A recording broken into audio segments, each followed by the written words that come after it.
मनोज सिन्हा ने आज असातिज़ा पर जोर दिया कि वो तलबा की बेहतरीन सलाहियतों को बरूएकार लाने के लिए हर मुमकिन कोशिश करें। एलजी ने यह तबसरा आज जम्मू यूनिवर्सिटी में एक स्कूल के सालाना तकरीब के मौके पर कही। एलजी ने कहा कि इंसानी इक़दार अहम है और तलबा को इंसानियत सीखना चाहिए।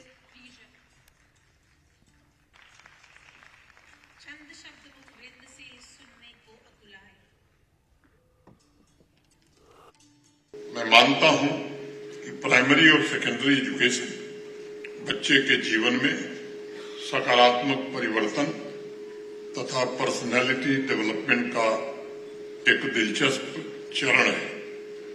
यह वह समय है जब सपनों के बीज बोए जाते हैं।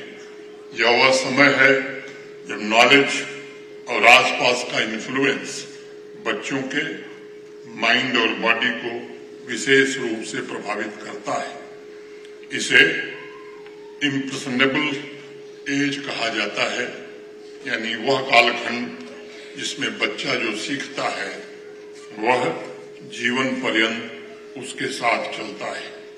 इसी कालखंड में बच्चों में मौलिक प्रवृत्ति, निर्णय लेने की जिम्मेदारी और नैतिक मूल्यों का भाव जन्म लेता है तथा अच्छे और बुरे, सही और गलत, न्याय और अन्याय के बीच का फर्क भी बच्चा समझने लगता है।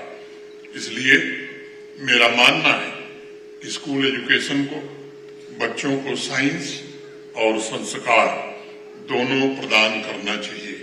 अभी जो सांस्कृतिक प्रस्तुति हुई है, निश्चित रूप से मैं सराहना करूंगा बच्चों की भी और उन शिक्षकों की जिन्होंने बड़ी लगन और मेहनत से एक अद्भुत प्रस्तुति आज यहां प्रस्तुत कराने में सफलता पाई है। यह आवश्यक है कि बच्चों की लर्निंग में ट्रेडिशनल वैल्यूज और मॉडर्न नॉलेज दोनों का संतुलित समावेश हो। स्कूल एजुकेशन का सबसे बड़ा उद्देश्य बच्चों की इंटेलेक्चुअल कैपेसिटी, बौद्धिक क्षमता को इग्नाइट करना होता है।